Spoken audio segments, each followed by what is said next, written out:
Hello students, मेरा नाम है अरुण शर्मा। आप सभी का अरुण कोचिंग क्लासेस में बहुत बहुत स्वागत है। बच्चों, मैं आपको पढ़ा रहा हूँ क्लास 11 कॉमर्स और सब्जेक्ट है ये बिजनेस स्टडी। ठीक है, तो आप सभी का मेरे चैनल पे बहुत बहुत स्वागत है Arun coaching classes commerce with math में। आज हम एम्प्लॉयमेंट के बारे में जानेंगे। डिटेल में आपको बताऊंगा कि एम्प्लॉयमेंट क्या होता है और इसकी कैरेक्टरिस्टिक्स क्या होती हैं। ठीक है, तो चैनल को सब्सक्राइब जरूर करें, बेल आइकन को प्रेस करें, वीडियो को लाइक करिए, शेयर करें, कमेंट करना ना भूलें। देखिए, employment is that economic activity, ये भी इकोनॉमिक एक्टिविटी है, under which people work for other, जिसमें लोग क्या करते हैं, दूसरे के लिए काम करते हैं, and receive remuneration in lieu thereof. ठीक है, और अपने काम के बदले में क्या पाते हैं, रेमुनरेशन पाते हैं। ठीक है, द रेमुनरेशन का मतलब है सैलरी। तो remuneration can be in the shape of salary, wages. ठीक है बच्चों, जो ऑफिस वर्कर होता है उसको सैलरी मिलती है, और जो मैन्युफैक्चरिंग जैसे कि लेबर का काम करता है बच्चों, उसको वेजेस मिलती है लेबर को। So the employer can be government, है ना, गवर्नमेंट एंटरप्राइजेज और एनी प्राइवेट ऑर्गेनाइजेशन। बच्चों, एम्प्लॉयर कौन हुआ? एम्प्लॉयर वो पर्सन है जो नौकरी पे रखता है, जो नौकरी देता है और अपने एम्प्लॉय से काम करवाता है, बदले में सैलरी देता है। ठीक है, तो जो एम्प्लॉयर है बच्चों, वो गवर्नमेंट हो सकती है, या कोई गवर्नमेंट एंटरप्राइजेज हो सकती है, या कोई प्राइवेट ऑर्गेनाइजेशन भी जो है एम्प्लॉयर हो सकती है। एम्प्लॉयमेंट में बी ऑन परमानेंट, टेम्परेरी और कैजुअल बेसिस। ठीक है बच्चों, तीन टाइप के जो है एम्प्लॉयमेंट हो सकते हैं यहाँ पे। या तो आपका परमानेंट हो सकता है, जैसे कि पक्की नौकरी होती है जो, है ना, ओके, पहले जैसे कि कॉन्ट्रैक्ट पे रखा जाता है, उसके बाद जो है परमानेंट जो है कर दिया जाता है। उसके बाद टेम्परेरी बेसिस के लिए या कैजुअल बेसिस के लिए जो है वो किसी भी पर्सन को जो है वो क्या किया गया है, एज एम्प्लॉय रखा गया है। Okay, so some of the examples of employment. तो एम्प्लॉयमेंट के एग्जाम्पल बच्चों यहाँ पे दिए गए हैं, जैसे कि देखिए, मैनेजर्स, सुपरवाइजर, लेबर्स, है ना, क्लर्क्स एटसेट्रा।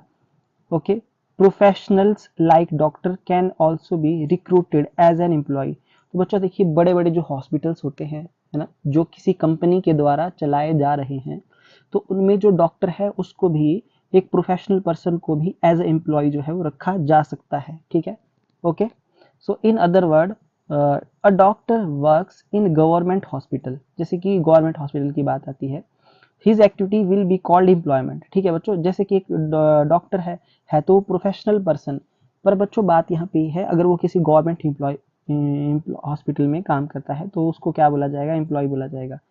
ठीक है, ओके, तो उसकी वो एक्टिविटी एम्प्लॉयमेंट में आ जाएगी। आई होप आपको समझ में आ गया होगा। On the contrary, if he runs his own hospital, तो देखिए बच्चों, सपोज करिए कोई डॉक्टर है ना, और जो है उसका अपना हॉस्पिटल है, तब उस डॉक्टर को मैं क्या बोलूंगा, प्रोफेशनल पर्सन बोलूंगा। ठीक है, बट वो किसी और के पास जैसे गवर्नमेंट हॉस्पिटल में काम करता है, जॉब करता है, तो मैं वो उसकी वो एक्टिविटी कहाँ आ जाएगी, एम्प्लॉयमेंट में आ जाएगी। तो ये था आपका मीनिंग ऑफ एम्प्लॉयमेंट। ठीक है, आई होप आपको अंडरस्टूड हो गया होगा इजीली। ओके, अच्छा जी, उसके बाद यहाँ पे करेक्टरिस्टिक्स दी गई है एम्प्लॉयमेंट की। ठीक है, ओके जी, पर उससे पहले एक टूल किट में दिया गया है मीनिंग, छोटा सा मैं आपको रिवाइज करा देता हूँ। It refers to that economic activity under which people work for other and receive remuneration in lieu thereof. ठीक है, ये मैंने आपको बता दिया है। तो देखिए आगे, अब इसके मेन फीचर क्या है। पहला है सर्विस टू अदर्स, जैसे कि बताया मैंने, the first important feature of employment is the service for other, मतलब एक पर्सन दूसरे के लिए काम करेगा। ओके, दूसरा professional personal service, personal, an employee has to provide service himself, in other words he can not get service from somebody else in his place. ठीक है,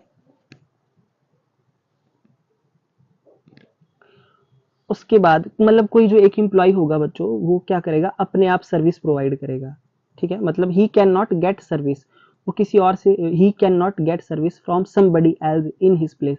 मतलब जैसे कि मैं कहीं नौकरी करता हूँ, जैसे कि मैं कहीं नौकरी कर रहा हूँ, है ना, तो मैं ऐसा नहीं कर सकता हूँ कि मैं किसी और पर्सन जिसका नाम जो है वो जैसे कि हम मान लेते हैं जिसका नाम जैसे कि राहुल है, ओके, और ये मैं अरुण हूँ, तो मेरी नौकरी है ना, तो मुझे ही करनी पड़ेगी और मुझे ही सैलरी मिलेगी।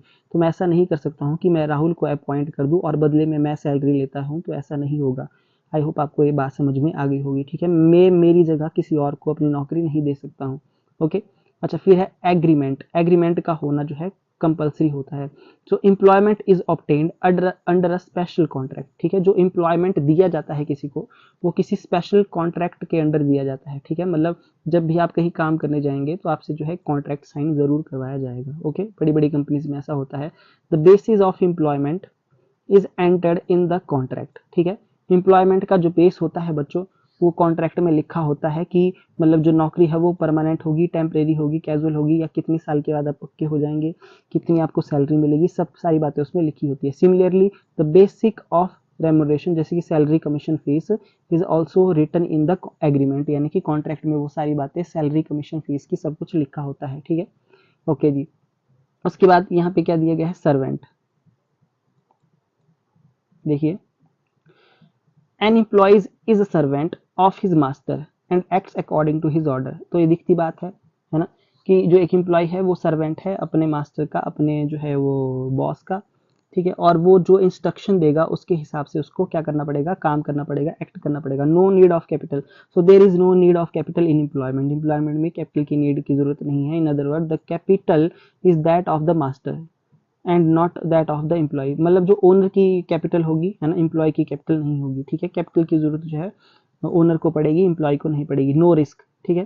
तो the inherent risk in the job is that of the master and not of the employee. मतलब जो रिस्क होगा सारा वो किसका होगा, सिर्फ सिर्फ और सिर्फ मालिक का होगा, ओनर का होगा। एम्प्लॉय का कोई रिस्क नहीं होगा। Nature of employer, the employer can be anybody. Employer कोई भी हो सकता है, गवर्नमेंट हो सकती है, गवर्नमेंट एंटरप्राइजेस हो सकती है, प्राइवेट ऑर्गेनाइजेशन जो है एम्प्लॉयर हो सकते हैं, ठीक है। तो बच्चों मैंने आपको एम्प्लॉयमेंट के जो है वो डेफिनेशंस बताई, जिसमें पहला सर्विस टू अदर है, दूसरा पर्सनल सर्विस, मतलब मुझे खुद नौकरी करनी पड़ेगी, मैं किसी और को अपनी जगह जो है वो काम के लिए नहीं भेज सकता हूँ, है ना, ओके। उसके बाद एग्रीमेंट जो है होना चाहिए, है ना। सर्वेंट मैंने आपको बताया, किसी कैपिटल की कोई ज़रूरत नहीं है। ये रिस्क जो है एम्प्लॉयमेंट में जो है वो एम्प्लॉय का कोई रिस्क नहीं होता। और नेचर ऑफ एम्प्लॉयर मैंने आपको बता दिया, जो एम्प्लॉय है वो गवर्नमेंट एंटरप्राइजेस, प्राइवेट ऑर्गेनाइजेशन हो सकती है।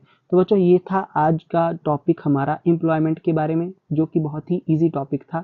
मैंने आपको बिल्कुल जो है अच्छे ढंग से बता दिया है। तो इस वीडियो को आप बार बार देखिए, है ना। और मैं आपको बताता हूँ कि एक ही बार में आपको लर्न भी हो जाएगा, है ना। MCQs भी यहाँ से आपको काफ़ी पढ़ सकते हैं, ठीक है। So thank you so much. Channel को सब्सक्राइब जरूर करें, बेल आइकन को प्रेस करें, वीडियो को लाइक करिए, शेयर करें, कमेंट करना ना भूलें।